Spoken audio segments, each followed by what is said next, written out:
ለእርሶ ልበል ለአንተ ልበል ሳይ ወጣት ነህ ውይይት ስለሆነ ሳክራመንት ላይ አሁን ሳክራመንት ላይ ልናወራ ጥምቀት ላይ አወሩ ስላለ እንግዲህ ጥምቀት ለመዳን የውሃ ጥምቀት ለመዳን የጌታ እራት ደግሞ ቁርባን ለመዳን መሆኑን በመጽሐፍ ውስጥ ወደዚህ ወደዛ እያልን እናያለን። በልሳኑ ላይ ጥያቄ ለመቀበል ዝግጁ አይደለም? ልሳን ማቆ ትናንት ዘጋን እኮ። ልሳን ከሆነ ዲስከስ እናድርጋ፣ በልሳን ላይ እንወያይ እኮ እሱን እኮ ትናንቱ ትናንት ባለው ቄት ነኝ ብለኸኝ ነበር። አሁን ትናንትም ከወደ ዳተዋይት ዛሬም ቀን ጥምቀት ምንድን ዛሬ ደህንነት ላይ እናውራ።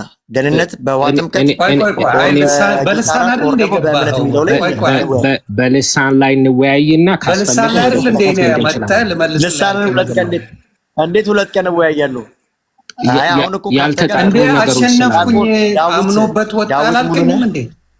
ኖ እሱማ ይዋድ ነው። ይዋድን ጥራዋሱን እሱ በጀመረው መጨረስ ይችላል። ይዋድ ግን አሁን ምንድነው መምርዬ በአክብሮት በእምነት መጡ እርሱ የነበረው ምንድነው መዳን ላይ እያወራ ነው ከዮኒ ጋር እርግጠኛ እንዲሆን ስለፈለግኩ ማለት ነው። እኔ ደግሞ ኖ አንተ ነህ ቀየርከው እኮ በመጀመሪያ እኔ ያወራው ለምን ፕሮፌት ሚኪ መጀመሪያ አወራ ነው ስለ ልሳን ነው። ይኸው ቤተሰብ ዮኒ ምን ነው መጀመሪያ ስለ ልሳን አይደል እንዴ ላብራራልህ ብለህ መጣው ቪዲዮ አሳይቼ ነው ወይስ አይደለም? ብራዘር አድርጎ እሱን እኮ መለስኩልህ እኮ በአጭር አማርኛ መለስኩልህ እኮ። አላውቅም ስለነዚህ አይነት ልሳን ትናንት አልተወያየሁም ብያለሁ። እሱ እንደፈለክ ግን አብዛኛው ይሄ ነው አጋንም በላቸው እኔ ልሳን ስለዚህ ጥያቄ አትቀበልም? አውርቼ ጨርሻለሁ። ጥያቄ አትቀበልም? ጥያቄ ጊዜ አይደለም መምርዬ። ውይይት እናድርግ ከእርሶ ጋር ባይሆን እኮ ውይይት በልሳን ማድረግ ትፈልጋለህ? አይ በሌላ አስተምሮ ላይ እኔ አሁን ሳክራመንቶች ለመዳን ናቸው ብዬ ስለማላምን በሱ ላይ ብንወያይ ደስ ይለኛል። ከአዲስ ኪዳን ማለት ነው። እሺ ስለዚህ በቅዱስ ቁርባን እንወያይ፣ ደስ ይለኛል። እሺ ሙሉ አዲስ ኪዳን ላይ መጽሐፍ ቅዱሳዊ የሆነ የጌታ እራት የሚል ርዕስ ይሰጠውና እንደ መጽሐፍ ቅዱስ እንወያያለን። እሺ መልካም። እውነቱን ለመናገር በዚህ ተዘጋጅቼ አይደለም፣ ግን እሺ እንወያይ።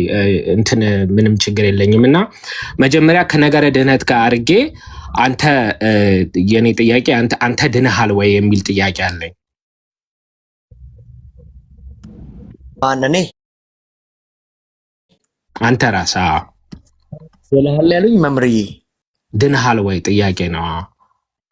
100% አሁን የእግዚአብሔር ልጅ ነኝ። 100% እንዴት ዳንክ? ባኬንድ ፎርስ ላድርገውና ልንወያይ ስለሆነ በትምህርት ውስጥ ነው።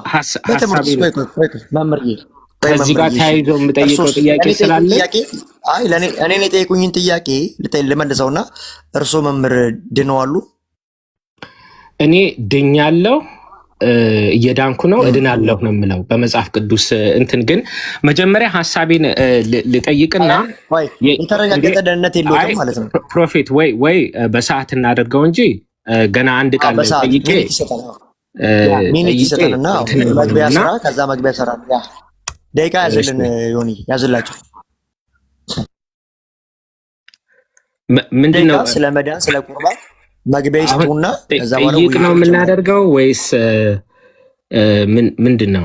አይ እርሶ እንግዲህ ምንድነው በክብር የጌታ እራት ላይ ስለምናወራ የጌታ እራት ቁርባን ለዘላለም ሕይወት ነው የሚለውን መግቢያ ይሰራሉ። ከዛ በኋላ ደግሞ ትናንት እንደነበረው አይነት ውይይት ማለት ነው 5 ደቂቃ 7 ደቂቃ ከዛ ጥያቄና መልሳት ይኖራል።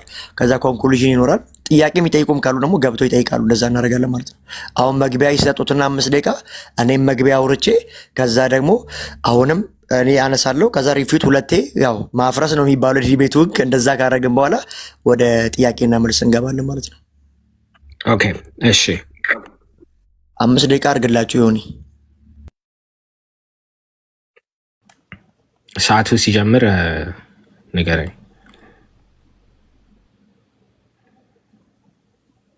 መልካም እንግዲህ የዛሬው ርዕስ በቅዱስ ቁርባን ነው የምንነጋገረው።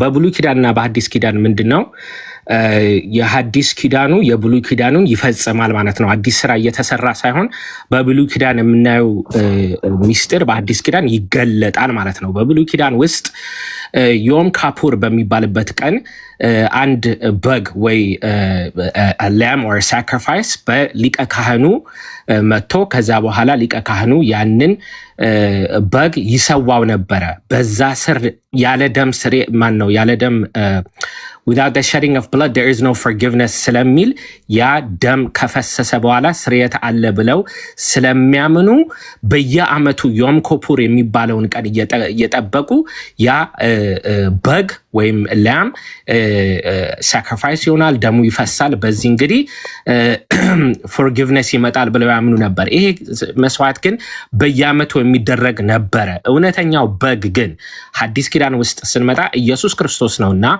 ኢየሱስ ክርስቶስ ለኛ ብሎ ተሰቀለልን። በሱ ሰው ማድረግ የሚችለውን በሰው ደም ስርየት ስለሌለ ጌታችን መድኃኒታችን ኢየሱስ ክርስቶስ እውነተኛ አምላክ ፍጹም ሰው ስለሆነ በሱ በፈሰሰው ደም ድነናል ነው የምንለው። እንድናለን እየዳንም ነው። we were saved, we are being saved, we will be saved ነው የምንለው። ይህንን እንግዲህ እንዴት እናውቃለን ስንል በተለያየ በሐዲስ ኪዳን ዘርፎች ላይ የኢየሱስ ክርስቶስ ስጋና ደሙ እውነተኛ መብል እንደሆነ እውነተኛ መጠጥ እንደሆነ በተለያየ ስፍራ እንግዲህ ነግሮናል። አንደኛው የቱ ጋር ነው? ዮሐንስ ወንጌል ምዕራፍ 6 ላይ እንደምናየው እውነት እላቸዋለሁ ስጋዬን የበላ ደሜን የጠጣ የዘላለም ሕይወት አለው፣ ስጋዬን ያልበላ ደሜን ያልጠጣ የዘላለም ሕይወት የለውም። እንግዲህ በተለይ ከዚህ ጋር አያይዤ የማነሳው ምንድነው እኔ እንደ ኦርቶዶክሳዊ አንድ መጽሐፍ ቅዱስ ጥቅስ ሳነብ ቆይ ይህንን እኮ ማብራሪያ መስጠት አለብኝ የማለት ነፃነት አለኝ። ለምን? እኛ ኦርቶዶክሳውያን የምናምነው ምንድነው መጽሐፍ ቅዱስን ከትራዲሽን ጋር አብረን ስለምናነበው ማለት ነው። ስለዚህ ቤተክርስቲያን እዚህ ጥቅስ ላይ ምን ትላለች? እስቲ ማብራሪያ ልመልከት፣ አባቶች ምን ብለዋል ብዬ የአንድምታ መስጠት የአባቶችን ድምፅ ማየት እንግዲህ ነፃነት አለኝ። ፕሮቴስታንቶች ግን ሶላ ስክሪፕቶራ ብለው ነው የሚያምኑት። ምን ማለት ነው? መጽሐፍ ቅዱሱ ብቻ በቂ ነው፣ እኔ ራሴ አንብቤ ለነገረ ድህነት እበቃለሁ፣ ሌላ ነገር አያስፈልግም ይላሉ። ስለዚህ መጽሐፍ ቅዱሱ ደረቅ ንባቡ ስጋዬን ያልበላ ደሜን ያልጠጣ የዘላለም ሕይወት የለውም ብሎ ከዘጋው እዚህ በኋላ ማብራሪያ መስጠት ባይ ዘ ዌይ ሶላ ስክሪፕቶራ ፈረሰ ማለት ነው። ምክንያቱም መጽሐፍ ቅዱስን ከሚለው ይልቅ የኔ ማብራሪያ የተሻለ ሐሳብ ይሰጣቸዋል ካላችሁ ሶላ ስክሪፕቶራ ራሱ እዚህ ጋር ወደቀ። ስጋዬን የበላ ደሜን የጠጣ የዘላለም ሕይወት አለው ነው። ሉቃስ ወንጌል ላይ ደግሞ ስንሄድ ምዕራፍ 22 ኢየሱስ ክርስቶስ እንጀራውንም አንስቶ አመሰገነ፣ ቆርሶም ሰጣቸው። ስለእናንተ የሚሰጠው ስጋዬ ይህ ነው አለ። ይህንን ለመታሰባዬ አድርጉት። በነገራችን ላይ በኋላ መጣበታለሁ። ይህንን የምናደርግበት ምክንያት መታሰቢያ ለማድረግ ነው። መታሰቢያ ማለት ግን ማስታወስ ማለት አይደለም። ይህንን ካስፈለገ በኋላ ማብራሪያ እሰጣለሁ፣ ሰዓት እጥረት ስላለ ነው።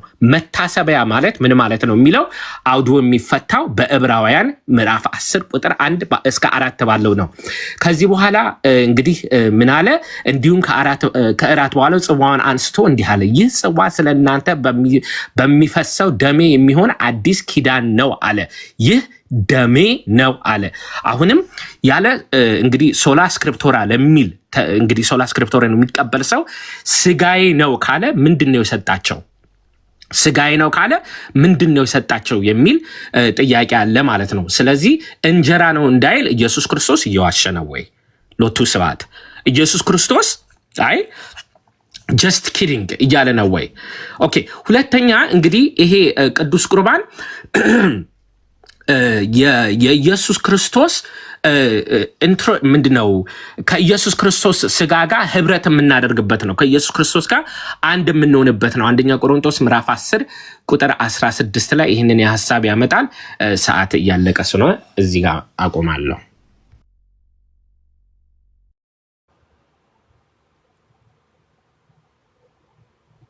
እሺ አስቀምጥልንና ከ9 አርቤ ይዘላለሁ። ከ8 ነው ግን ከ9 ብዬ ይዘላለሁ።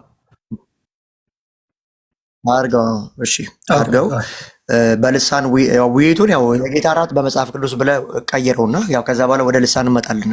ያንተ ካልደከመ ማለት ነው። ስለዚህ ውይይቱን ያው ልሳን የጌታ እራት በመጽሐፍ ቅዱስ ብለህ ብትቀይረው ጥሩ ነው። አስቀምጠውና ደቂቃው ልጀምር። እሺ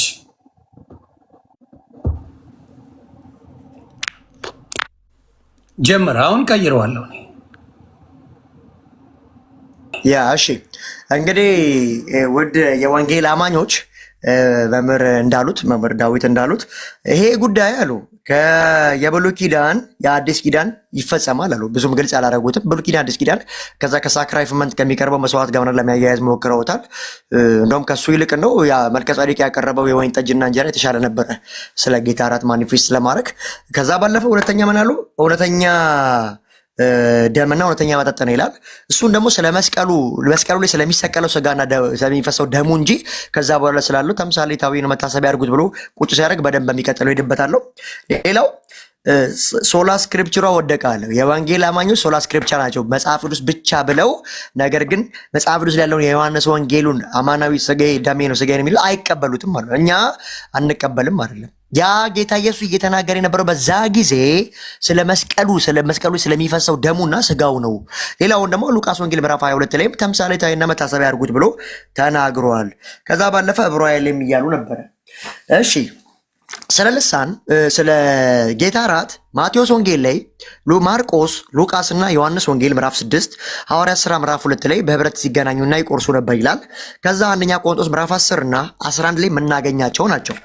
ከዛ ባለፈ የማቴዎስ ወንጌል ምዕራፍ 26 ላንብብላችሁ። ከ26 ጀምሮ እንደዚህ ይላል። እየበሉ ሳሉ ኢየሱስ እንጀራውን አንስቶ ባረከ፣ ቆርሶም ለደቀ መዛሙርቶች በመስጠት እንካችሁ ይህን ብሉ ስጋዬ ነው አላቸው። ከዚያም ጽዋውን አንስቶ አመሰገነ፣ ለደቀ መዛሙርቱም መስጠት እንዲህ አላቸው፣ ሁላችሁም ከዚህ ጠጡ፣ ስለ ብዙዎች የኃጢአት ይቅርታ የሚፈስ የአዲስ ኪዳን ደም ነው። ከሰጣቸው በኋላ ስለ ብዙዎች አላቸው። የትኛው? መስቀሉ ላይ ስለሚፈሰው ስለዛ ደም እያወራ እንጂ ከዛ በኋላ ስላለው የሆነ ውሃ ወይን ጠጅ ተደርጎ እውነት ወደዛ ይቀየራል እያለ አይደለም።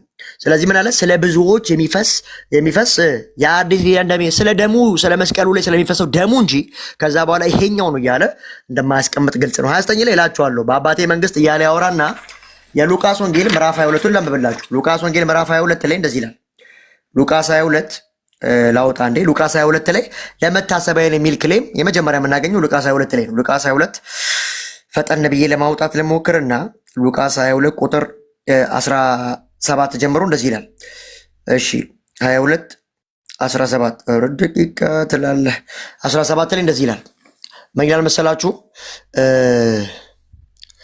በለው ትላለህ። እሺ ጽዋውን ተቀብሎ ካመሰገነ በኋላ እንዲህ አላቸው፣ እንካችሁ ሁላችሁ ከዚህ ተካፈሉ እላችኋለሁና ከአሁን ጀምሮ እስከ እግዚአብሔር መንግስት እስክመጣ ድረስ ከዚህ ወይን ፍሬ አልጠጣም። እንጀራው አንስቶ አመሰገነ፣ ቆርሶም ስጋዬ ካለ በኋላ እንጀራውንም አንስቶ አመሰገነ፣ ቆርሶም ሰጣቸውና ይህ አላቸው ስለ እናንተ የሚሰጥ ስጋዬ ነው። ይህን አላቸው ሊትራሊ ቃል በቃል ለመታሰቢያዬ አድርጉት። መታሰቢያው መቼ ነው ሲባል እሱ ካለፈ በኋላ ለመታሰቢያ እንዲያገለግል። እሱ ግን ሪሊ የተናገር የነበረው ለብዙዎች የሚፈስ የአዲስ ኪዳን ደም ስለሆነ በመስቀል ላይ ስለሚፈሰው ደሙ እያወራ እንዳለ ግልጽ ነው። እንግዲህ ወንድማችን እንዳነሳው ቀጣይ በደንብ እያበረራው መጣለው። የዮሐንስ ወንጌል ነው በዘመናት መካከል አከራካሪ ሆኖ የቀረበው። የዮሐንስ ወንጌል ምዕራፍ 6 ሲጀመር የሚያወራው የመጀመሪያው ስለ ምግብ ነው የሚያወራው። 5000 የሚያክሉ ሰዎች ምግብ በሉ፣ ከዛ ሴቶችና ወንዶች ሳይቆጠሩ። ከዛ በኋላ ሲመጡ ታምራትን አይታችሁ እንጂ ስለበላችሁ ስለጠጣችሁ እንጂ ታምር ስላያችሁ አይደለም ካለ በኋላ ፈሪሳውያን ደግሞ ማውራት ተጀመረ። እኔ የህይወት እንጀራ ነኝ፣ አባቶቻችሁ ምድረ በዳ ላይ መናበሉ ግን ሞቱ እያለ ያወራ ይመጥና 53 ከመድረሱ በፊት ቁጥር 27 ላይ ቁጥር 33 ላይ ቁጥር 34 40 ላይ 47 49 እና 58ን ጨምሮ ምን ይላል? እሱም ማመን እንደሆነ እግዚአብሔር እንዳተመበት በስራው ይናገራል። ከዛ ባለፈ ደግሞ ስለ አማናዊ ስጋ ይናገራል ከተባለ ቁጥር 58 የሚያፈርስ ቃል አለ። ከሰማይ ወረደ እንጀራ እኔ ነኝ አለ። እሺ አባቶቻችሁን መና በሉ ሞቱም፣ ይህ እንጀራ የሚበላ ግን ለዘላለም ይኖራል። የት? እሳቸው ከሚሉት ስጋዬን የሚበላ ደሜን የሚለው 54 እና 55 ላይ የሚገኘው 58 ሄዱ ሲዘጋው እንደዚህ አለ፣ ከሰማይ ወረደ እንጀራ ይሄ ነው፣ አባታችሁ መና በሉ ሞቱም እያለ ይናገራል ማለት ነው። ከዛ ባለፈ ደቂቃ ስላለኝ ሐዋርያት ሥራ ምዕራፍ 2 ላይ በየሰንበቱ ይገናኙ ነበረ። ሐዋርያት ሥራ ምዕራፍ 20 ላይም በሳምንቱ መጀመሪያ እንደሚቆርሱ ይናገራል። ከዛ በኋላ ደግሞ የምንካፈለው ጽዋ የእግዚአብሔር ጋር ህብረት የለውም ብሎ ምዕራፍ 10 ላይ ይናገራል። 11 ላይ ደግሞ ቆሮንቶስ ሲናገር ወንጌል ክርስቶስ እስኪመጣ ድረስ ምስክሮች ትሆኑ ዘንድ ትበሉታላችሁ ይናገራል። ከዛ ባለፈ ደግሞ ራሱን ይፈትን ይላል። ይሄን የጌታ ራት ለመውሰድ ራሱን ይፈት ፒዩሪቲ ይፈልጋል፣ ንጽህና ይፈልጋል። የጌታ ራት ለዘላለም ነው ከተባለ ለካ የማይወስዱ ሰዎች አሉ ማለት ነው። ስለዚህ የማይወስዱ ሰዎች የጌታ ራት ለመዳን ከሆነ በምን እንደሚድኑት ኢቭን ኢፍ የጌታ ራት ለመዳን ነው ከተባለ ስንት ጊዜ ወስደ ነው ምትድነው ማለት ነው። ማለት ኢንፊኒቲቭ ዴይ ስለሆነ ማለት ነው። ተባረኩ።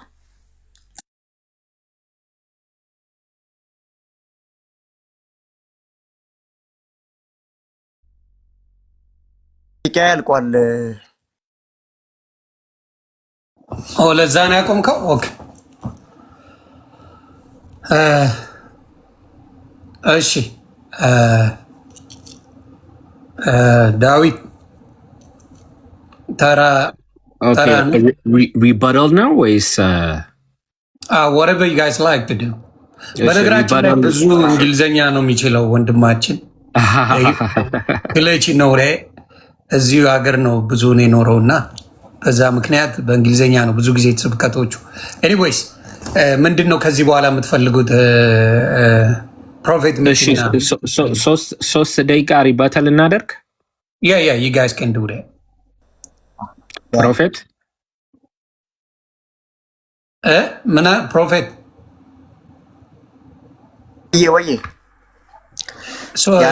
በደቂቃዎች ባትል እናድርግ ወይ እያለ ነው ወይስ ሌላ 5 ደቂቃ ተሰጥቶ ከዛ በኋላ 5 ደቂቃ ይሰጠናል። another 5 minutes point. go ahead. እሺ ተጀምሯል። ሰዓቱ አይታየኝም፣ ለዛ ነው። አይ ሰዓቱን በእንትን ያዝኩት እንደዚሁ ከ15 ይላል ከ16 ብዬ ይዛል።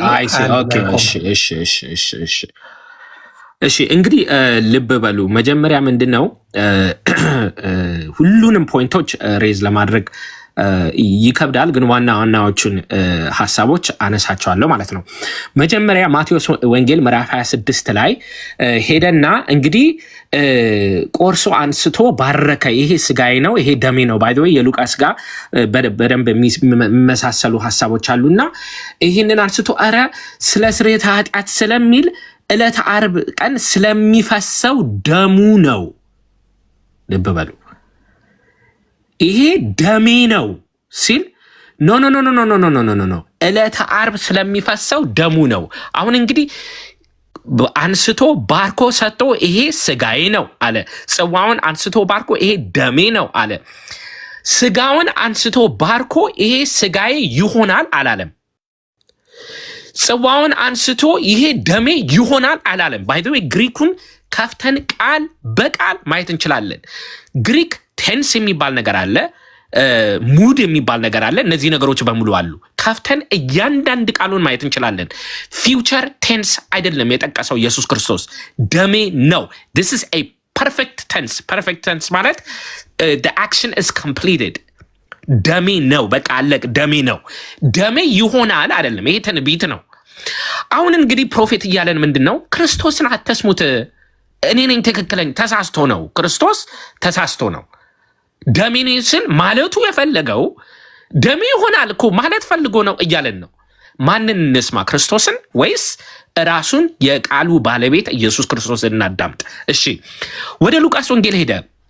ሪሜምብረንስ የሚለው በግሪኩ አናሜኔሲስን የሚለውን ቃል ማስታወስ ነው። በቃ ከዚህ በኋላ ኢየሱስ ክርስቶስን እያሰብን እንድንሄድ ነው አለ። እዛ ሪሊ ወደ ሚንስ ቅድም እንዳልኩት ወደ ዕብራውያን ላይ ሄደን ሀሳቡን እናያለን ማለት ነው። እሺ ዕብራውያን ላይ መጀመሪያ በእንግሊዝኛ ነበውና ከዛ ተረጉመዋለሁ። በአማርኛ ካነበብኩት እናድራለን። ለዚህ ነው the old system under the law of Moses was only a shadow። የብሉይ ኪዳን የሙሴ ጥላ ነበር ይላል። a dim preview of good things to come, not the good things themselves። ገና ምልክት ነው እንጂ እውነተኛው ጥሩ ነገር አሁን ባለው አይደለም። the sacrifice under that system was repeated again and again። ቅድም ያነሳሁት ማለት ነው። በብሉይ ኪዳን ይህ መስዋዕት ማቅረብ ተደጋግሞ ይደረግ ነበረ year after year በየዓመቱ but they were never able to provide a perfect cleansing for those who came to worship። ግን ለሚመጡት ለማመስገን ለመጡት ምንድነው ስርየተ ኃጢአትን ማምጣት አልቻሉም። if they could have provided perfect cleansing the sacrifice would have stopped። ስርየተ ኃጢአትን ማምጣት ቢችሉ ኖሮ ይሄ ሳክሪፋይስ ቢያቆም ኖሮ for the worshippers would have been purified once for all and their feelings of guilt would have been disappeared እሺ ይሄ መቻል ቢሆን ኖሮ ኃጢአታቸው ይሰረይላቸው ነበረ እዚህ ጋር ነው መፈልገው ቁጥር 3 but instead those sacrifices actually reminded them of their sins year after year በአማርኛ ይችን ላንብባት ነገር ግን በዚያ መስዋዕት በየዓመቱ የኃጢአት መታሰቢያ ሆኖ ነበረ ይላል መታሰቢያው ምንድነው በየዓመቱ የሚቀርበው መስዋዕት ነው ይህንን ለመታሰቢያ አድርጉት ማለት instead of በየዓመቱ የምታቀብሩትን ምንድነው ሳክሪፋይስ የምታደርጉትን በግ እና አለም ከማድረግ ይልቅ thank you ከማድረግ ይልቅ የኔን ስጋ መብላቱ በቂ ነው እያለ ነው በየዓመቱ ሳክሪፋይስ ማድረግ የለባት አሁን ያ ነገር ይብቃ you see የቀየረው ሐዲስ ኪዳኑን ምንድነው the type of sacrifice ነው ክርስቶስ ደግሞ በሰዓትና በጊዜ አምላክ ስለሆነ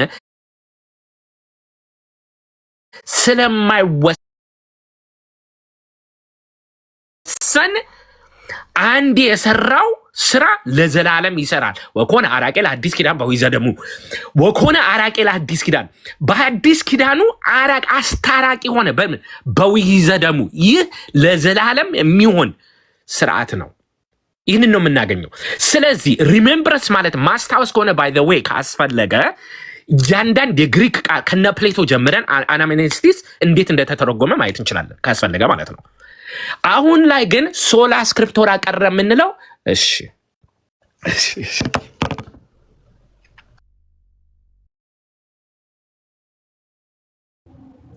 ፕሮፌት ሚኪ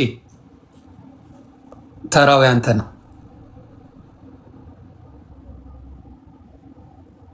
አለው እሺ ጸጋ ይብዛላችሁ እሺ ዕብራውያን ምዕራፍ 10 ከዛ ልጀምር እንግዲህ ከዚህ በኋላ ሪባትል ስለሆነ ጥያቄና መልስ ስለሚሆን ዕብራውያን 10 ሲጀመር ዕብራውያን 10 ከሳክራይፍ ጋር ከጌታ ስጋ ራት ከጌታ ደምና ስጋ ጋር አማናዊ ጋር ምን አገናኘው እዚህ ጋር እኮ ዕብራውያን መጽሐፍ የሚያወራው ስለ ክህነት አገልግሎት ነው ብሉይ ኪዳን ስለነበረው ክህነት አገልግሎት ህጉ ወደፊት አለ ህጉ ብሉይ ኪዳን ህጉ ወደፊት ስለሚመጡ ነገሮች ጥላ ነው እንጂ እውነተኛ አካል አይደለም ያ ህጉ ጥላ ነው አካሉ ኢየሱስ ክርስቶስ እንደሆነ ይናገራል ስለዚህ በየዓመቱ ዘውትር ያለ ማቋረጥ የሚቀርበው ተደጋጋሚ መስዋዕት ለአምልኮ የሚቀርቡትን ሰዎች ፍጹም ሊያደርጋቸው አልቻላቸውም ታዲያ ሰዎች ፍጹም በሚሆኑት በምንድን ነው አንድ ጊዜ ለዘላለም በቀረበው መስዋዕት በክርስቶስ ኢየሱስ ፍጹም እንደምንሆን መጽሐፉ ይናገራል ዕብራውያን ላይ በጣም መቆየት አልፈልግም ከዛ ባለፈ ሉቃስ ወንጌል ቅድም እንዳሳየሁት 22 ላይ ለመታሰቢያ ያርጉት ብሏል ቃል በቃል ጌታ ኢየሱስ ራሱ ለመታሰቢያ ያለውን ያው ወንድሞቻችን ኦርቶዶክሳውያኖች ምን እያሉን ነው አማናዊ ነው ኢቨን ኢፍ እንግዲህ ያው በጌታ ራት ሰዓት ላይ ይሰገዳል ማለት ነው የሚሰገደው ለአልተሩ ይሁን ለእንትኑ ባናቀም ይሰግዱበታል ማለት ነው ከዛ ባለፈ ማቴዎስ ወንጌል ምዕራፍ 26 ላይ ምን አለን ራሱ መጽሐፉ ማቴዎስ ወንጌል ምዕራፍ 26 ቁጥር 28 ላይ እንደዚህ የሚል ቃል እናያለን 26 ቁጥር 28 ላይ ቀደም ያወጣላችሁ ቁጥር ማለት ነው 28 26 ላይ እንደዚህ ይላል ለብዙዎች የኃጢአት ይቅርታ የሚፈስ የአዲስ ኪዳን ደሜ ነው መች ውሰዱ ካላቸው በኋላ መጀመሪያ ምን አላቸው ኢየሱስ እንጀራውን አንስቶ ባረከ እሺ 26 ላይ ቆርሶም ለደቀ መዛሙርቶቹ በመስጠት እንካችሁ ብሎ ይህ ሥጋዬ ነው አላቸው ከዛም ጽዋ አንስቶ አመሰገነ ለደቀ መዛሙርቱም በመስጠት እንዲህ አላቸው ሁላችሁም ከዚህ ጠጡ ይሄ ሥጋና ደሙ ከሰጣቸው በኋላ አንድ ያለው ነገር አለ ኢየሱስ ይሄ ዘንግቶታል ወንድማችን 28 ላይ ሲዘጋ እንደዚህ አለ ስለ ብዙዎች አለ ታዲያ ስለ ብዙዎች የክርስቶስ ደም የሚፈሰው የት ነው የኦርቶዶክስ ቸርች ውስጥ ነው አይደለም መስቀል ላይ ጎልጎታ ላይ ነው ስለዚህ ምን አለ እላቸዋለሁ በአባቴ መንግስት ከእናንተ ጋር በአዲስ መልክ እስከመጣበት እስከዚያ ቀን ድረስ ለብዙዎች የኃጢአት ይቅርታ የሚፈስ የአዲስ ኪዳን ደሜ ነው ታዲያ ኢየሱስ ይሄን ያደረገው በፋሲካው ራት ላይ ነው ከሞቱ በፊት ነው ስለዚህ የተናገረ ያለው በዛ ስለሚፈሰው ደሙ እንጂ ከዛ በኋላ ስለሚደረግ አማናዊ ነው የሚል ክሌም የለውም ከዛ ባለፈ መቆየት የምፈልገው ዮሐንስ ወንጌል ላይ ነው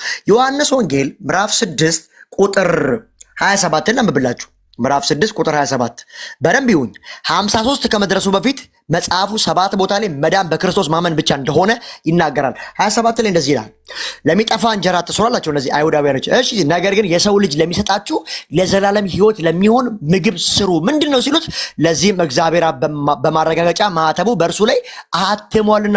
ታዲያ የዘላለም ሕይወት በምንድን ሲባል በማይጠፋ ስራ ስሩ። ምንድን ስራው ሲባል በልጁ ማመን አለ። የልጁ ስጋ አማናዊ ነው ብሎ በመቀበል ሳይሆን የልጁ ስራ በሱ በመመካከል 28 ላይ ታዲያ የእግዚአብሔርን ስራ ለመስራት ምን ማድረግ አለበት ሲሉት ኢየሱስም እርሱ በላከው ታምኑ ዘንድ።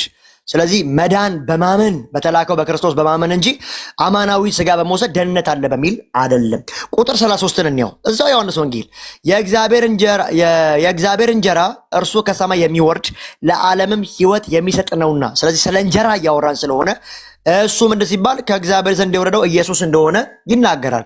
34 ላይ እርሱም ጌታ እንግዲያውስ አለ ይህ እንጀራ አለ ሁል ጊዜ ስጠን ሲሉት እንደዚህ አላቸው። ቁጥር 35 ላይ ኢየሱስም እንዲህ አላቸው የህይወት እንጀራ እኔ ነኝ፣ ወደ እኔ የሚመጣ ከቶ አይራብም። አያችሁ፣ ኢየሱስን እንደ ህይወት እንጀራ መቀበል ነው ከቶ እንዳታፈርና እንዳጠፋ የሚያደርገ እንጂ እንድትደም የሆነ ስጋ ነው ብለህ አይደለም። ቁጥር 40 ላይ እንሂድ። እንግዲህ 53 ከመድረሴ በፊት ነው ሁሉ የሚናገረው። 40 ላይ እንደዚህ ይላል ዮሐንስ ወንጌል ምዕራፍ 6 ቁጥር 40 የአባቴ ፈቃድ አለ ወልድን አይቶ በእርሱ የሚያምን ሁሉ የዘላለም ሕይወት እንዲኖረው ነው እንጂ ነው እኔም በመጨረሻው ቀን አስነሳዋለሁ። የጌታ እራትን ሲቀበል አይደለም መጽሐፉ የሚለው በእርሱ የሚያምን እና በእርሱ የሚያምን ሁሉ የዘላለም ሕይወት እንዲኖረው እንጂ። አየህ ወንድማችን ምን እያለን ነው? ማመን አይደለም የጌታ እራትን ነው መቀበል ነው የዘላለም ሕይወት የሚያስገኘው እያለን ነው። መጽሐፉ ዮሐንስ ወንጌል ገና 54 ሳይደርስ በእርሱ የሚያምን አለ የዘላለም ሕይወት እንዲኖረው ነው። ታዲያ የዘላለም ሕይወት በምንድን ሲባል በእርሱ በክርስቶስ ኢየሱስ በተላከው በአንድያ ልጁ በማመን ነው። ፔሬድ። ከዛ ሲያልፍ 47 ላይ እንደዚህ ይላል እውነት እላችኋለሁ የሚያምን ሁሉ የዘላለም ሕይወት አለው። የጌታ እራትን የሚወስድ የሚያምን ሁሉ የዘላለም ሕይወት አለው። ታዲያ መዳን በምንድን ነው? በእምነት ብቻ። ሳልቬሽን እዚህ ኳልቱ ፌዝ አለው 4 ነጥብ። ከዛ ባለፈ 48 እንደዚህ ይላል የህይወት እንጀራ እኔ ነኝ። አባቶቻችሁ በምድረ በዳ መና በሉ፣ ይሁን እንጂ ሞቱ። ነገር ግን ሰው እንዳይሞት ይበላው ዘንድ ከሰማይ የሚወርድ እንጀራ ይህ ነው አለ። ስለ ራሱ ስለ ስጋው ስለ ራሱ ሞት እየተናገረ እንጂ ከዛ በኋላ ስላለው እንዳልሆነ እናናገራለን። 58 እንሂድ። እሱ እንግዲህ የሚለው አማናዊ እሱ ስላብራራው 58 ላይ ሲዘጋው እሱ አማናዊ ስጋዬ ነው ደሜን ያለው ሲዘጋው እንደዚህ ያለ 58 ላይ ከሰማይ የወረደ አለ እንጀራ ይህ ነው። የትኛው ሲባል አባቶቻችሁ መና በሉ ሞቱም፣ ይህን እንጀራ የሚበላ ግን ለዘላለም ይኖራል ብሎ ስለ ራሱ ስጋ ተናግሯል ማለት ነው።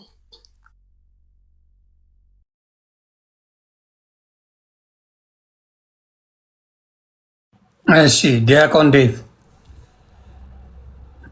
አሁን ሪባድል ነው የምታደርጉት ይመስለኛል። ጥያቄና መልስ መሰለኝ። ያ ጥያቄና መልስ ስንት ደቂቃ ይሁን እንዳቆም? 10 ደቂቃ ማድረግ እንችላለን። ሰዓቱ በጣም ቶሎ ነው የሚሄደው። ቀላል ይሮጣል። ቁም ነገር ሲወራበት ስክሪን ላይ ግን አስቀምጠልን ጆዬ። ስክሪን ላይ I couldn't do that. That's why if I can definitely I can do it. እስቲ let me try my best. ስክሪን ላይ ማድረግ የምችለው ካለ let me play a little bit with it እና እስቲ ያለ ይመስለኛል የሚገው ታይሚንጉን እዚህ ላይ ማስቀመጥ ብችል ታይሚንግ እንትን ካውንትዳውን ፎር ኦል ኦኬ ካውንትዳውን ፎር ኦል ይላል። ይኸው 10 minutes ኦኬ I don't see it. there you go አሁን ኦኬ አሁን I see it. አሁን መጣ። እሺ ወንድማችን ፕሮፌት ዕብራውያን ላይ እንደምታውቀው without the shedding of blood there is no forgiveness of sins ይላል። ኤፌሶን ላይ ደግሞ in him we have redemption through his blood ይላል። ወተሃድገ ለነ ኃጢአተነ በደሙ redemption through his blood the forgiveness of sin ይላል። ወንድማችን ፕሮፌት በደሙ ድኛለሁ ብለህ ታምናለህ? አዎ በመስቀሉ ስራ በጸጋው ድኛለሁ። በክርስቶስ ደም ያ ሞቱ ኢንክሉዲንግ የሚያደርገው ደሙንም ነው። በክርስቶስ ደም ታጥቤያለሁ ብለህ ታምናለህ? እሺ በክርስቶስ ደም ታጥቤያለሁ ብለህ ታምናለህ? ታዲያ በመስቀሉ የተደረገው ነገር ሁሉን ያማከለ ነው። እሺ የክርስቶስ ደም መቼ ነካ? ባመንኩበት በዛው ቅስፈት ኤቭሪቲንግ ነክቶኛል። ሁሉ ነገር ተፈጽሞልኛል። ስለዚህ እምነትህ እንጂ የክርስቶስ ደም አይደለም ያዳነህ ማለት ነው። ያንተ እምነት እንጂ የክርስቶስ ደም አንተ ጋር አልደረሰም፣ አልነካህም። ከክርስቶስ ደም አይደለም ጉዳዩ፣ ያንተ እምነት ነው ማለት ነው። ታዲያ ያመንኩት እኮ ስለኔ ሞቷል፣ ስለኔ ደሙን አፍሷል ብዬ እኮ ነው ብሮ። ኦኬ በጣም አመሰግናለሁ። ክርስቶስ መስቀሉ ላይ ደሙን ያፈሰሰው በከንቱ ነው ማለት ነው። ቢያፈስም ባያፈስም ዞሮ ዞሮ አንተ እስካመንክ ድረስ ትድናለህ እንጂ የክርስቶስ ደም ኤፊካሲ የለውም እያልከኝ ነው? እንደረዳው ብዬ ነው ነገር ስለ ኤፊኬሲ ስናወራ እኮ አዘሆል ስናምነው የጎልጎልታውን ስራ ሁለንተናውን ስናምን እኛ መጽሐፍ ሲናገር ሁለተኛ ቆሮንቶስ ምዕራፍ 5:18 ላይ እኛ በእርሱ ሆነን እግዚአብሔር ጽድቅ እንሆን ዘንድ ኃጢአት ያላወቀውን እሱ ስለኛ ኃጢአት አደረገው ይላል። ስለዚህ አዘሆል ነው የሆነልን እሱን ስናምን እኛ አዘሆል ፓርሻሊ አይደለም እልህ መስቀሉ ላይ ቀራንዮ ዕለተ ዓርብ ከጎኑ የፈሰሰው ደም እና ውሃ ይላል ማየገባው የምንለው ማለት ነው። ከጎኑ የፈሰሰው ደም ያ ደም የማዳን ኃይል አለው። ያ ደም እንዴት የለውም? አሁን እኮ ምንድነው ወደ አንደኛው ዮሐንስ ሄደ ደሙ መንፈሱና ውሃው የሚለውን ልታመጣ ነው። አሁን አይደለም ውሃ የሚለውን አላመጣው። አይዞ ጥምቀት አልደረስኩም። ደሙ ጋር ነው። ግድ የለም ደሙ ጋር ነው። ያ ደም ቆይ ፕሮፌት ያ ደም የማዳን ኃይል አለው። ያ ደም ከጎኑ የፈሰሰው ደም ኃይል አለው። ይሄ በጣም ቀላል ጥያቄ ነው። በጣም ነው ኃይል ያለው። እሺ ፕሮፌት ያዝልኝ። ቆይ እውነት ይሄ ሰዓቱ የኔ ስለሆነ ነው። ሰዓቱ የኔ ነው። ሰዓቱ የኔ ነው።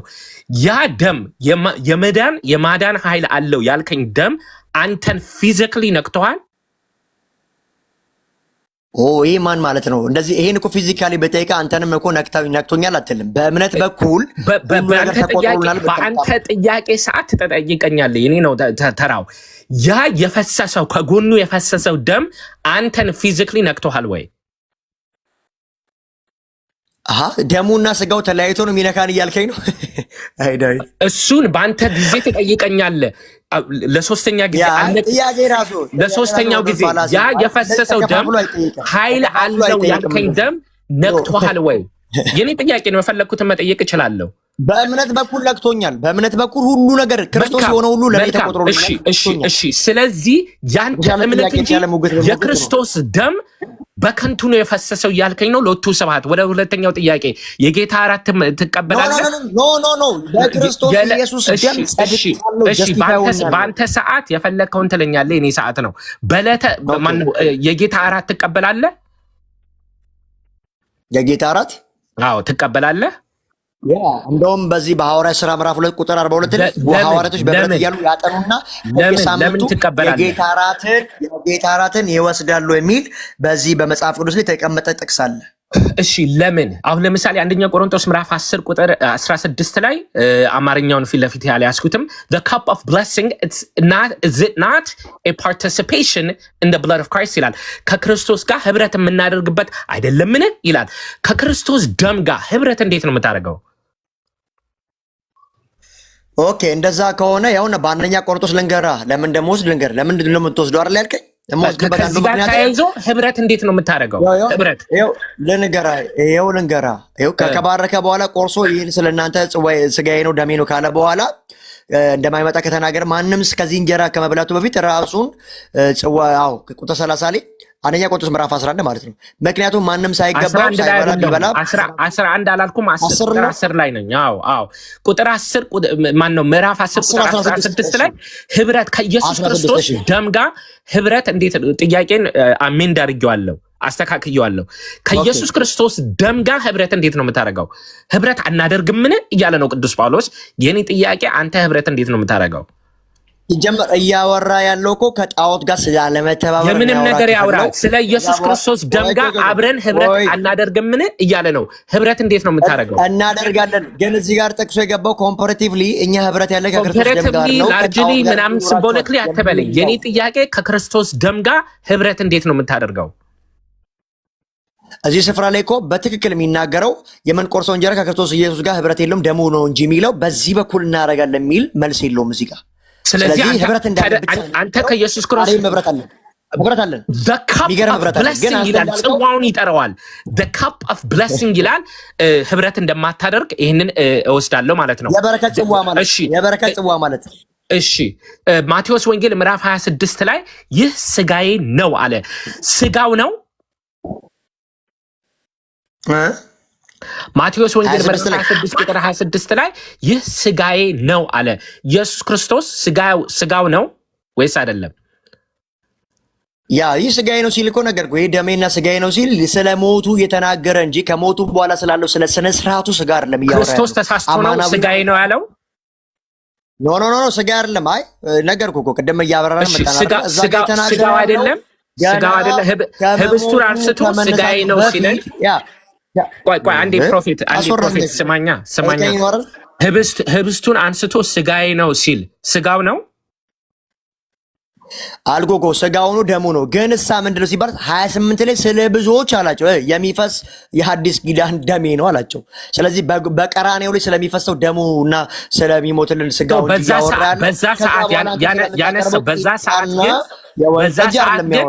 በዛ ሰዓት ግን ስጋዬ አይደለም እያለ ነው። በዛ ሰዓት ላይ ኖ እዚህ ጋር የሚናገረው እያልኩ እኮ ነው። ቨርሱ ሳጨርሰውማ መናገር 26 ጠይቀኝ እስከ 28 ነው። በዛ ሰዓት ላይ ግን ስጋው አይደለም እያልከኝ ነው። በአንተ ሰዓት ጊዜ ልትጠይቀን ትችላለህ፣ በደንብ መልስላለሁ። የኔን ጥያቄ ግን መልስ ያልኩ ዲያቆንዬ ምን መሰለ እንግዲህ የተረጋጋ ነገር ለማድረግ ስጋው ነው አልከኝ። የትኛው ስጋው? እዛ ጋር የተናገረ ያለው አማናዊ ነው። ዮሐንስ ወንጌል ሰዓት እየሄደብኝ ስለሆነ ዮሐንስ ወንጌል ምዕራፍ 6 ላይ ስጋዬን ያልበላ ደሜን ያልጠጣ የዘላለም ሕይወት አለው አለ። ይሄ ሊተራሊ ነው ወይስ ሲምቦሊክሊ? ወደ እንግሊዝኛው ልመለስልህ ብዬ ነው። ኦኬ እሺ 58 ላይ ምን አለ? 58 ላይ እኮ እሱ አልፎ ከሄደ በኋላ የሚናገረው አንድ ነገር ጥያቄ እሱ አይደለም። 58 ሳይሆን ስጋዬን ያልበላ ደሜን ያልጠጣ የዘላለም ሕይወት የለውም ማለት ሲምቦሊክሊ ነው ሊተራሊ ነው? ኖ እኮ አይ አውዳዊ የሆነ ፍቺ ነው አምጥተው ብሮ ኖ የስ ሳይሆን ሲምቦሊክ ነው ሊተራል ነው እንጀራው። አይ አሁን እኮ እያወራን ነው መዳን በእምነት ነው መዳን በሳክራመንት ሚል ስለሆነ ሰው ሚድ ነው በክርስቶስ ኢየሱስ በማመን እንጂ በሳክራመንት አይደለም። እሱን አንተ ታብራራለህ በኋላ። ሉቃስ ወንጌል ምዕራፍ 22 ላይ ለመታሰቢያ ሊተራል ነው ወይስ ሲምቦሊክ ነው? እዚህ ጋር ስጋዬን ያልበላ ደሜን ያልጠጣ የዘላለም ሕይወት አለው ሲል ዮሐንስ ወንጌል ላይም እየተናገረ የነበረው በአካል ነው እያወራቸው ያለው። 5000 ሰዎች ምን አረጉ? እኔ በመንፈስ ነው አላልኩም። ከይቅርታ ጋር እኔ በመንፈስ ነው እያወራቸው አላልኩም። የኔ ጥያቄ ስጋዬን ያልሞቱ በፊት ስለራሱ ደምና ስጋ ያወራ ነው። እሺ we're getting somewhere. Okay so literal አይደለም ማለት ነው፣ ሲምቦሊክ ነው። ሲምቦሊክ ሆነ ሰዎች ግራ ገብቷቸው ሲሄዱ ኑ ተመለሱ። እኔ እኮ ሲምቦሊክ ነው ያወራሁት ለምን አላላቸውም? ለምሳሌ ማቴዎስ ወንጌል ምዕራፍ 13 ላይ ብዙ ምሳሌ ሲናገር ይሄ እኮ ምሳሌ ነው ሌሎቹ አይገባቸውም፣ ምሳሌውን ግን ላብራራ እያለ ክርስቶስ እንዳለ ዮሐንስ ወንጌል ምዕራፍ 6 ላይ ለምን አላልባራ እንትን ኤክስፕሌን አላደረገም? ያ እሺ ለዚህ ደግሞ ነገር ልንገር። ሲጀምር የዮሐንስ ወንጌል ምዕራፍ 6 አውዳዊ የሆነ ፍቺ ይዘህ ስትወርድ ስለ ምግብ ያወራል። ከዛ ታምራትን ስላያችሁ ሳይሆን ስለበላችሁ ይላቸዋል። ከዛ ስለ አይሁዳውያን ስለመና ያወራል። ከዛ በኋላ ስለ ራሱ ስጋ ያወራል። ሰው ሲሰናከልበት ብዙ ጊዜ ኤክስፕሌን አድርጓል። ነው ይሄ ምሳሌ ነው፣ ይሄ እንደዚህ ነው ብሎ አድርጓል። እዛው ምዕራፍ ላይ በእርሱ ማመን የዘላለም ሕይወት እንደሚያሰጥ ተናግሯል። 7 ቦታዎች ላይ ተናግሯል። ከ51 በላይ ባሉት ክፍሎች ማለት ነው። 58 ላይ የሚዘጋው በዚህ ነው። 58 ሲዘጋ ምን አለ? ከሰማይ የወረደ እንጀራ ይህ ነው፣ አባቶቻችሁ መና በሉ ሞቱም፣ ይህ እንጀራ የሚበላ ግን ለዘላለም ሕይወት ይኖራል። ስለማን? ስለራሱ እንጀራ። እሺ መልስ የለም። ኦኬ አስቀምጥልኝ ትላለህ። እሺ አይ ደስ የሚል ትምህርት ነው። ደስ እያለኝ ነው። ላስቀምጠው አስቀምጠው ሲጀምር ጀምር። ሄደብኝ ካውንት ዳውን 10 minutes። እሺ አይ ቲንክ ጀምሯል። እሺ ዲያቆን የመጀመሪያው ጥያቄ የጌታ እራትን ስንት ጊዜ ወስደ ነው የምትድነው? የጌታ እራት ምንድነው? ኤቭሪ ዊክ የምንቀበለው ያ ቀራኔው ላይ የፈሰሰው ደሙን የተቆረሰው ስጋውን ነው የምንበላው ኤቭሪ ዊክ። ባይ ዘ ዌይ እንጂ አዲስ መስዋዕት እያደረገን አይደለም። እሺ ዲያቆንዬ ኤቭሪ ዊክ ትድናለህ ማለት ነው በጌታ እራት በኩል። የችግሩ ምንድን ነው? እናንተ ድህነት ቅጽበታዊ ነው ብላችሁ ስለምታምኑ መልቲፕል ታይምስ እንዴት ይሆናል? ለእኛ ለኦርቶዶክሳውያን ቆይ አንተ መልስ ስትመለስ በአንተ መንገድ ነው አልከው። እኔ ደግሞ የምመልስልህ እንደ ኦርቶዶክሳዊ ነው። ፕሮብለም ኢዝ ዩር ፕሬሚሱ ምንድን ነው? ድነት ቅጽበታዊ ነው ብለህ ስለምታምን ላስት ዊክም ድነህ ዛሬም ትድናለህ ነገም። እኛ ግን ችግር የሌለብን ለምንድን ነው? ድነት ፕሮሰስ ነው ስለምንል ቅዱስ ቁርባን as many times as we can እንቀበላለን። እሺ አይ ደቂቃዬም እየሄደ ስለሆነ ዲያቆንዬ የጌታ እራት ለዘላለም ህይወት ነው ብለኸኛል። ስንት ጊዜ ተወስዷል? ስለ ኤቭሪ ዊክ ብለኛል። አልተመለሰልኝም። አባቶች እንደዛ ነው። የተረጋገጠ ደህንነት በኦርቶዶክስ ውስጥ የለም ማለት ነው። እሺ ሁለተኛ አማናዊ ከሆነ የጌታ እራት አማናዊ ከሆነ የሚተርፈውስ የኢየሱስ ስጋ ነው ማለት እንችላለን? የሚተርፈው ቁርባን በቤተክርስቲያኑ ሲቀርብ እንግዲህ ሊተርፍ እንደሚችል እርግጠኛ ነው። ሰው ተቆጥሮ ነው ቁርባኑ የሚሰጠው። ይሄ ማለት ነው። ከተረፈስ አማናዊ ስጋው ነው የሚተርፈው? እሱ እንግዲህ የሚስጥር ጉዳይ ነው። እኛ ስርዓት አለን የምናደርገው። ቤተክርስቲያን የራሷ አካሄድ አለባት። ምን እያለን ነው ወንድማችን ዲያቆን? እዚህ ውስጥ ያላቸው ወንጌላውያኖች የጌታ እራት በኦርቶዶክስ ተዋሕዶ ውስጥ ሲቀርብ ቁርባን ከተረፈ የጌታም ስጋ ይተርፋል። የሚተርፍ ነገር የለም። በነገራችን ላይ የሚተርፍ ነገር የለም። ታዲያ ተቆጥሮ ነው የሚቆረሰው እያልከኝ ነው? እሱን ስርዓቱን ስለማታውቅ አልፈርድብህም፣ ግን የሚተርፍ ነገር የለም። እሺ በቃ አልተመለሰም። በቃ ሲተርፍ የጌታ እራት ይተርፋል። የጌታ ስጋ ሪሊትራሊ ስጋው ራሱ ተረፈ እያለ ነው። ልብ ሁላችሁም እያዳመጣችሁ ኖ ፕሮፌት ኖ አይተርፍም ነው መልስ። የሚተርፍ ነገር የለም ብያለሁ። የሚተርፍ ነገር የለም ነው መልስ። እሺ የማይገባው በአንደኛ ቆሮንቶስ ምዕራፍ 11 መሰረት የማይገባው የጌታ እራትን አይውሰድ ይላል። ታዲያ የጌታ እራት ለዘላለም ሕይወት ከሆነ የማይገባቸው አሉ ማለት ነው? የማይገባቸው ማለት ራሳቸውን ንስሐ ሳይገቡ በድፍረት ሳይገባው ሚስጥር እንደሆነ እሳት እንደሆነ ቢቀበል እሳት ይሆንበታል፣ ድፍረት ይሆንበታልና እግዚአብሔር መለኮታዊ እሳት ስለሆነ ማለት ነው።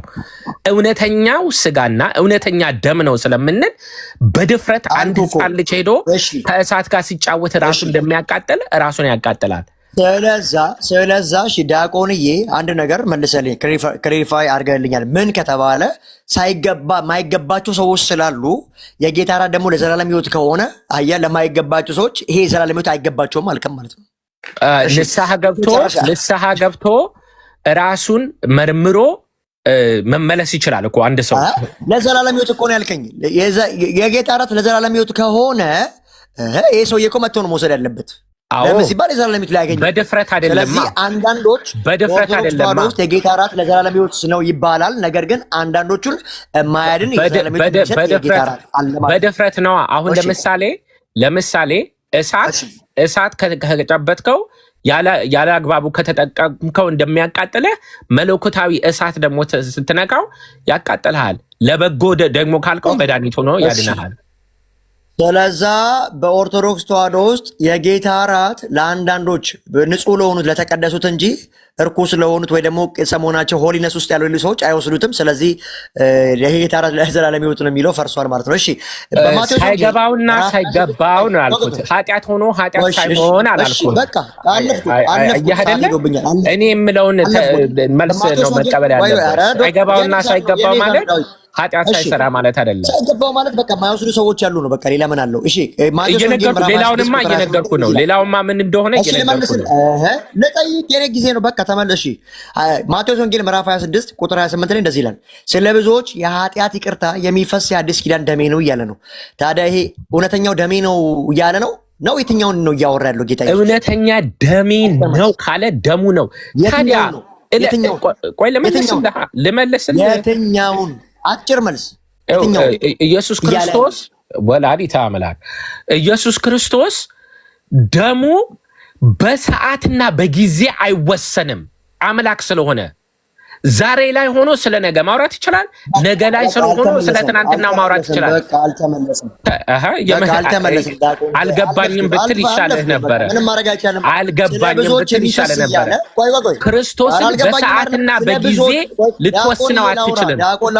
ስለ ብዙዎች የሚፈሰው የአዲስ ኪዳን ደሜ ነው ካለ በመስቀሉ ላይ ስለሚፈሰው ደሙ እያወራ ነው። ይሄ መመለስ በነገራችን ላይ እንደዚህ አይነት አርጊውመንት የኢየሱስ ክርስቶስ ስጋ አሁንም ትኩስ ነው ማለት አትችልም ማለት ነው። በታይም ኮንስትሬንት ካደረከው እያወራ ስላለው በታይም ኮንስትሬንት ካደረከው አሁን የሚፈሰው አሁንም ደሙ ትኩስ አይደለም እያልከኝ ነው። ባይ ዘ ወይ በጣም ብዙ እንትን አለው። እሺ በቃ ነፍሲዋለሁ ተው አልተመለሰም ማለት ነው። በሉቃስ ወንጌል ምዕራፍ 22 ቁጥር 19 መሰረት ምን ይላል? እንጀራውንም አንስቶ አመሰገነ፣ ቆርሶም ሰጣቸው። ይህ ስለእናንተ የሚሰጥ ሥጋዬ ነው፣ ይህን ለመታሰቢያ ያድርጉት ይላል። መታሰቢያ ማለት ምን ማለት ነው?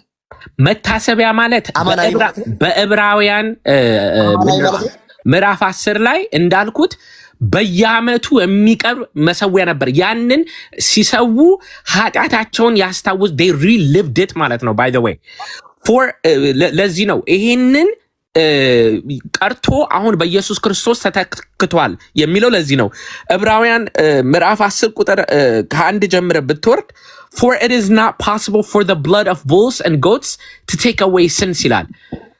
የዚህ animal sacrifice የለም። This is why when Christ came into the world he said to God you did not want animal sacrifice ያለ እየቀጠለ ነው። እሱ ሳክራይፍ እኮ ቅድም አውርተናል። ቆይ እሱን አይደለም መታሰቢያ ማለት አማናዊ ማለት መታሰቢያ የሚፈታው ማለት አማናዊ ነው ወይ? በዕብራውያን አማናዊ ተመሳሳይ ቃሎች ናቸው። It's even more deeper by the way. Amenesis ማለት you are living that moment ማለት ነው። በቃ ዳቁን በዮሐንስ ወንጌል ምዕራፍ 6 አልተመለሰም። በዮሐንስ ወንጌል ምዕራፍ 6 ቁጥር 27 ላይ እንደዚህ ይላል።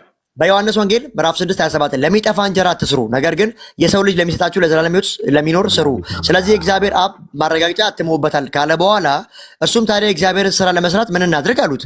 ኢየሱስም እርሱ በላከው ታምኑ ዘንድ ይህ የእግዚአብሔር ስራ ነው ሲል መለሰላቸው። የዘላለም ሕይወት ለማግኘት እንደ ዮሐንስ ወንጌል ምዕራፍ 6 ቁጥር 27 እስከ 29 መሰረት ምን እያለ ነው? የእግዚአብሔር ቃል የዘላለም ሕይወት በምን ይገኛል እያለ ነው? አው እዛ ላይ እንግዲህ የዘላለም እንጀራ ኢየሱስ ክርስቶስ እንደሆነ ራሱ እየነገረን ነው። ወረድ ብሎ ግን ስጋዬን ያልበላ ደሜን ያልጠጣ የዘላለም ሕይወት የለውም። ቆይ እኔ እሱን አልጠይቁም። እዚህ 27 እስከ 29 ምን እያለ ነው? ለመዳን ሰው ምን ማድረግ አለበት ብሎናል። አጭር መልስ።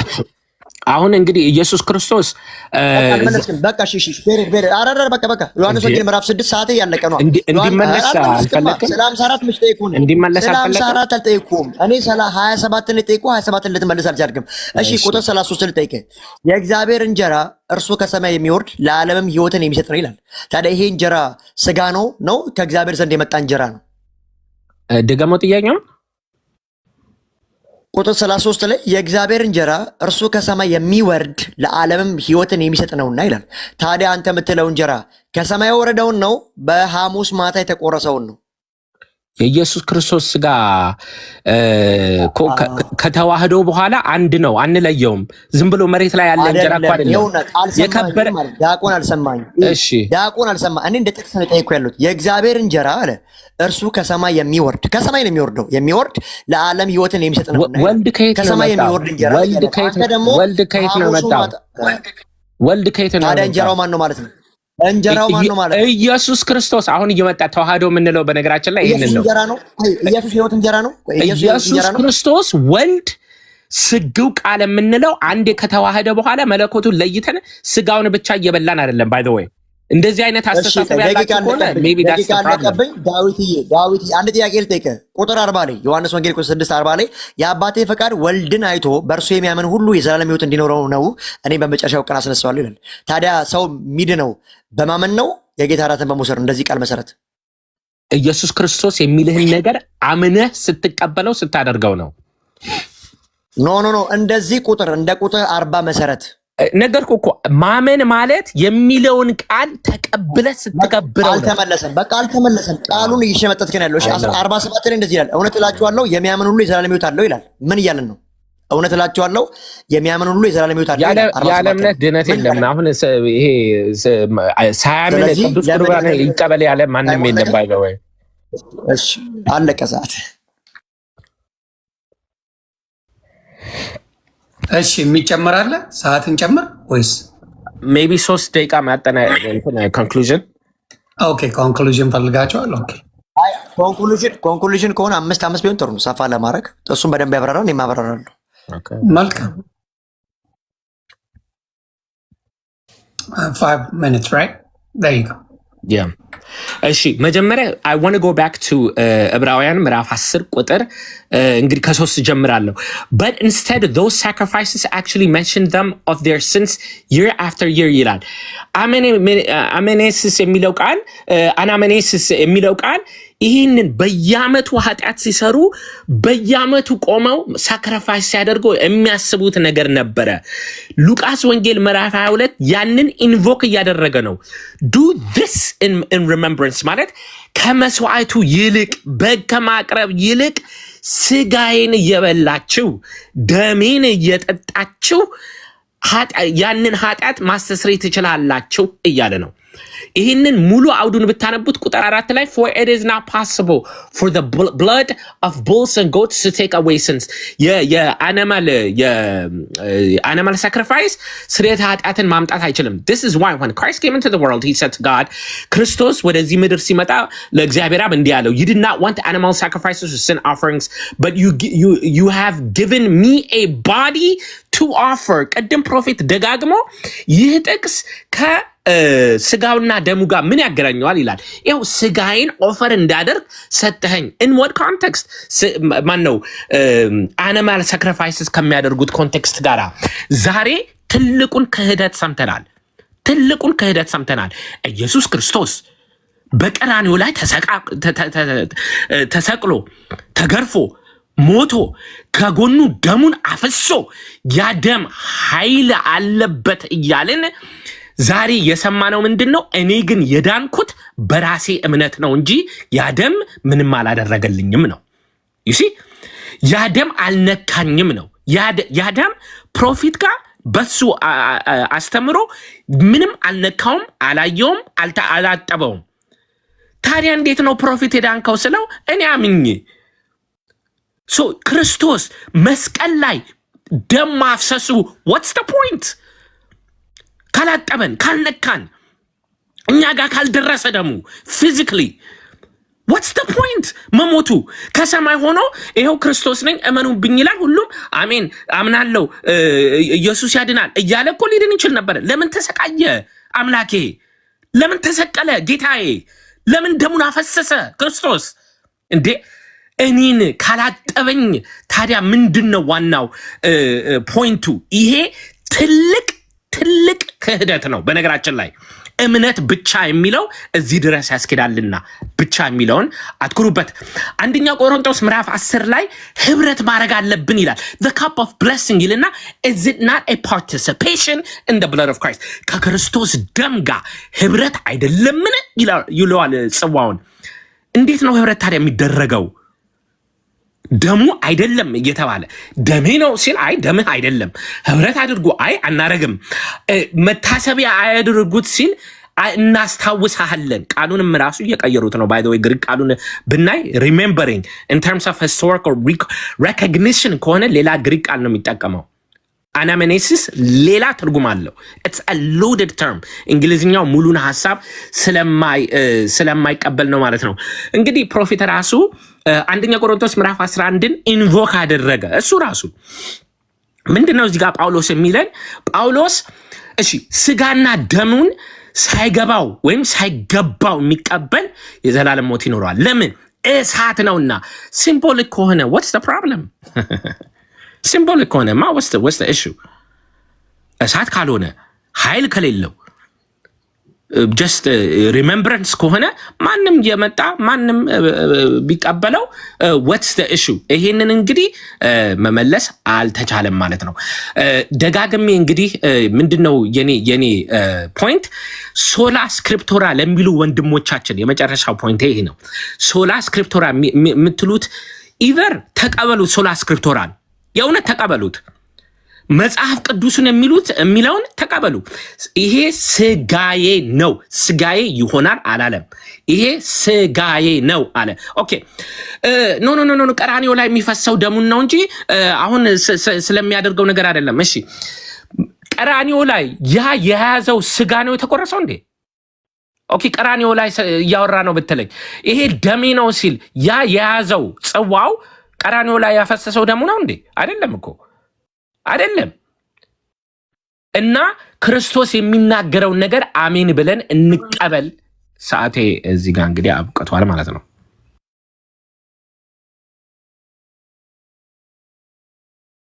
ኦኬ እሺ፣ እንደሚቀመጥ እርግጠኛ ነኝ። እሺ ጀምሬያለሁ። ለማንኛውም እንግዲህ ክህደት እያለ ነበረው ወንድማችን። የምን ክህደት? እኛ ሁሉ ነገር በደሙ መታጠብ፣ ማመን፣ ጎልጎታ ላይ መስቀል ላይ የተደረገው ነገር ሁሉ ለእኛ ይቆጠራል። ሁሉ ነገር መታጠብ ቢሆን ማመን ቢሆን ኤቭሪቲንግ ለእኛ ተቆርጥሮልናል። ያን ነው የምናምነው ነው። ማመን ማለት እኮ እምነቱ ብቻ አይደለም ያድነን እኮ ክርስቶስ የከፈለው የትኛውም ነገር በደሙ መታጠብ ኤቭሪቲንግ ታጥበናል፣ ነስተናል። ታዲያ ለመዳን ምን እናድርግ ስንባል ኧረ ሁሉን ያደረገውን ስናምን ብቻ ያድነናል እንጂ ሰርተንና ከዛ ቁርባን ብለን ከዛ ቅባ ሜሮን ብለን ከዛ ደግሞ ለሞቱ ሰዎች ተስካራ ብልተን ምናምን አንልም። ፈርዘርኛ 100,000 የመዳን መንገዶች የለንም የወንጌል አማኞች። በጣም የሚገርመው የኛ የመዳን ትምህርት ኢየሱስ ክርስቶስ ሁሉ ያደረገውን በማመን በእምነት በኩል በዚህ በኤፌሶን ምዕራፍ 2:8 እንደሚናገር በእምነት በጸጋው ጸድቃችኋል፣ እሱም ደግሞ ከእግዚአብሔር እንጂ ከሰው አይደለም፣ ደን የእግዚአብሔር ልጅ። ከዛ ባለፈ ክህደት አለ? ምንም ክህደት አይደለም። ኢየሱስ የተሰራውን ሁሉንም የምናምነው እኛ በለመታጠብ ቢሆን ሁሉንም ማለት። ከዛ ባለፈ ዕብራውያን ምዕራፍ 10 አለ። እዛ ላይ ባልቆይ ደስ ይለኛል ሰዓቴ እንዳይበላ። ዕብራውያን ላይ የሚናገረው የብሉይ ኪዳን አገልግሎት ካህናትን ሳክራይፎችን አምጥቶ የክርስቶስ ኢየሱስ ደግሞ ፍጹም ክህነትና ለዘላለም ፍጹም እንዳደረገን የሚያወራው። ከዛ ውጭ ምንም ሌላ ታሪክ የለውም። እዛ ላይ አልቆይም። ከዛ ባለፈ ግን ወንድማችንን አንድ ትልቅ ጥያቄ ጠይቄው ነበር። ምን አልኩት? የመጀመሪያው ስንት ጊዜ ቁርባን የጌታ እራት ለዘላለም ሕይወት ነው ካልከኝ አልኩት። ስንት ጊዜ ወስደህ ትድናለህ ስለው ኧረ በየሳምንቱ ነው መወስደው አለኝ። ስለዚህ በየሳምንቱ ያልተረጋገጠ ደህንነትና በየሳምንቱ ሊድኑ የሚችሉ ናቸው ኦርቶዶክሳውያን ማለት ነው። ከዛ ባለፈ አማናዊ ከሆነ የሚተርፈውስ አልኩት። ቁርባን ሲዘጋጅ በቤተ ክርስቲያን ውስጥ አማናዊ ነው ካልከን፣ እውነተኛ ስጋን ይቀየራል ካልከን የሚተርፈው ስለው አይ አይተርፍም አለ። ብዙ ጊዜ ግን እንደምታውቁት ይተርፋል። ስለዚህ ምን እያሉ ነው ኦርቶዶክሳውያኖች? የሚተርፈው ያዳቦ የጌታ ስጋ ተረፈ እያሉ ነው ማለት ነው። ከዛ ባለፈ ሶስተኛ የማይገባው አይውሰድ ሲል በቆሮንቶስ መሰረት የሚናገረው ምንድን ነው እያለ ነው? ሳይቀደስ ካለ ፒዩሪቲ ካለ ሆሊነስ አይውሰድ። ለምን? ባለፉት ዘመናት ብዙዎች ዕዳ አለባቸው፣ ሞተዋል፣ አንቀላፍተዋል ይላል። ስለዚህ የጌታ እራት ለዘላለም ሕይወት ነው ካልከኝ የማይወስዱ ሰዎች ያሉ ስል አዎ አለኝ። ኦርቶዶክስ ተዋሕዶ ላይ የጌታ እራት ለዘላለም ሕይወት ነው የሚለው ፈረሰ ማለት ነው። ለምን ከተባለ የጌታ እራት ለዘላለም ሕይወት ከሆነ ኃጢአተኛውም ጽድቅ እየሰራ ያለው እኩል መውሰድ አለበት። ለምን ከተባለ ለዘላለም ሕይወት ነው። ግን አያችሁ ኃጢአተኛውን ገፍቶ ቸርቹ ስለሚመላለሰው ብቻ የሚሰጡት የጌታ እራት ለአንዱ የጌታ እራት የዘላለም ሕይወት የሚሰጥ ለአንዱ ደግሞ የማይሰጥ ሆኖ ተቀምጧል ማለት ነው። ከዛ ባለፈ እንግዲህ የወንጌል አማኞች ብዙ ስፍራ አንስቻለሁ። ለመጀመሪያው የማቴዎስ ወንጌል ምዕራፍ 26 ላይ ሲያነሳ ስለ ቁጥር 28 ላይ ስለ ብዙዎች የሚፈሰው ስለ ኃጢአት የሚፈስ አዲስ ኪዳን በአዲስ ኪዳን ደሜ ነው አለ። ስለዚህ ስለ ብዙዎች የሚፈሰው በመስቀሉ ላይ ስለሚፈሰው ደሙ ነው እያወራ ያለው ማለት ነው። በሉቃስ ወንጌል ምዕራፍ 22 ቁጥር 20 ላይ ደግሞ ምን አለ? ለመታሰቢያ ያድርጉት፣ ቃል በቃል ለመታሰቢያ ያድርጉት እንጂ እውነተኛ ነው ብሎ ሲናገር እዛ ጋር አናይም ማለት ነው።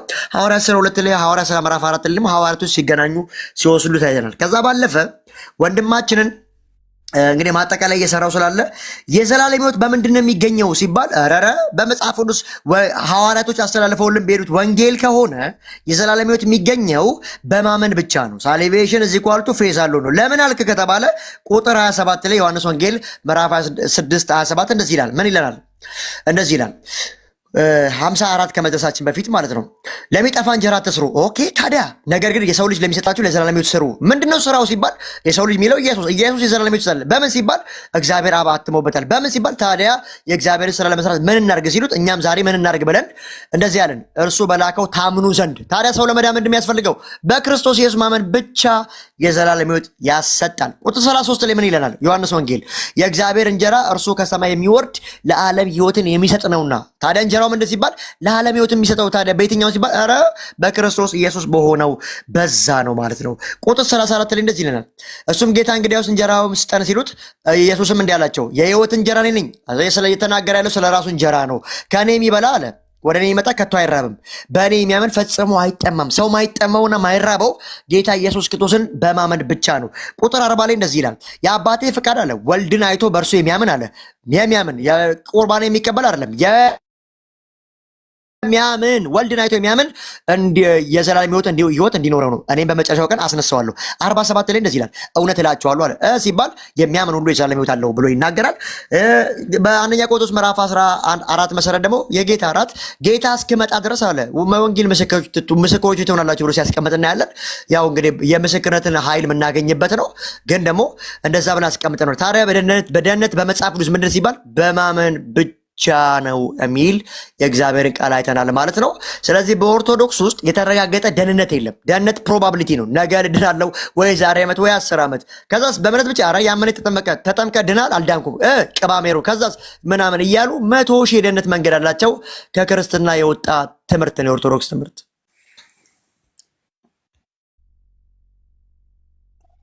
አይ ከአንድ ሰው ተከራክረ ሙሉን ጀነራላይዝ አድርገህ ትናገራለህ። አሁን እሱ ጴንጤ እንደዚህ ናችሁ እያለ አልተናገረም። ዩ ሲ ዩር ፕሮብለም ምን አደረግ? የኦርቶዶክስ እምነት እንደዚህ ነው፣ የኦርቶዶክስ እምነት እንደዚህ ነው ፎር ኤግዛምፕል እያልኩ ያለው እሱ አሁን ከአንድ ቦታ ላይ ጴንጤዎች እንዲህ ናቸው፣ ጴንጤዎች እንዲህ ናቸው፣ ጴንጤዎች እንዲህ ናቸው እያለ አውርቷል ወይስ አላወራም? ተሜ ሂድና አይ ማውራት መብቱ ነው። ከአንተ ጋር መነጋገር ማለት አንተ ሙሉ ፕሮቴስታንትን ትወክላለህ ማለት አይደለም አይደል? አንተ ራስን ችለህ ነው የምታወራው። ገባ? ጀነራላይዝ አድርጎ አላወራም። አንተ አሁን ልታወራ የፈለግከው ምንድን ነው? ከእሱ ጋር ተነጋገር። ረጋ በልሽ። ሶሪ ካጠፋው ሶሪ። ሌላ ሀሳብ ካለ ሶሪ ዮኒዬ ሶሪ። ለእኔ አይደለም ለእሱ ነው። ገብቶሃል? እኔ አይደለሁም። ገባ? ከእሱ ጋር ነው ያወራው። ገባ? ከእሱ ጋር ያወራ፣ ከእሱ ጋር ትጨርሳላችሁ። ያ ማለት ሙሉ ኦርቶዶክስን ወክሎ ሳይሆን ከአንተ ጋር ለመነጋገር ነው የገባው። ከአንተ ጋር ትወያያላችሁ። ስለዚህ ጀኔራላይዝ ስታደርግ ምን ይሆን መሰለ ነገሩን ያበላሸዋል ለማለት ያክል ነው። ልንማማርበት ነው። ሌላ ነገር እኮ የለም። አደይነት ተደይ የሁላ ጥረት የሚደረገው በክርስቶስ አምኑ ለመዳን ነው አይደል? ስለዚህ ለዛ ነው። ኤኒዌይስ ሌላ የምትሉት አለ ወይስ ከጨረሳችሁ?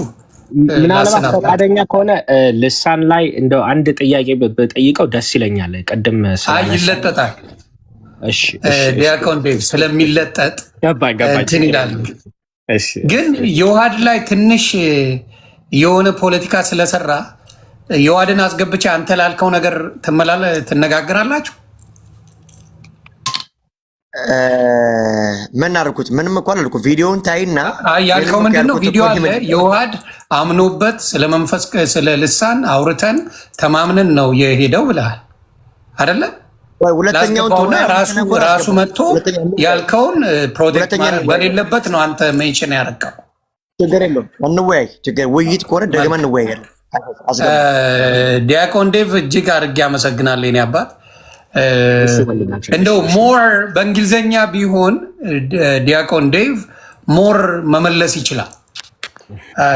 አማርኛም ጎበዝ ነው፣ ግን ሞር ለሱ ክላሪፋይ ሆኖ የተማረበት በእንግሊዝኛ ስለሆነ ሞር በእንግሊዝኛ ቢሆን ሞር መልሶቹ ተጠናክረው ሞር በእንግሊዝኛ ቢያወራ ሞር እንትኑ ይኖራል ንግግሩ ላይ ማለት ነው። የተናገረው በጣም እኔ ብዙ ነገር ተምሬያለሁ ከሁለታችሁ እጅግ በሚገርም ሁኔታ እና ያንን ነው የምለው። ኤኒዌይስ ፌር እንዲሆን ታቸው ሆናለሁ። ዮሐዴ ሰላም ለዛ ብዬ ነው። እሺ ዲያቆን ዴቭ ክበርልኝ። ፎሎ አድርጉ፣ ቤተሰብ ሁኑ። የዮሐድ ኔትወርክ ነው መሰለኝ። ፕሊዝ ታፕታፕ ኮፒ ሊንክ አድርጉ። ዮሐድ ባለ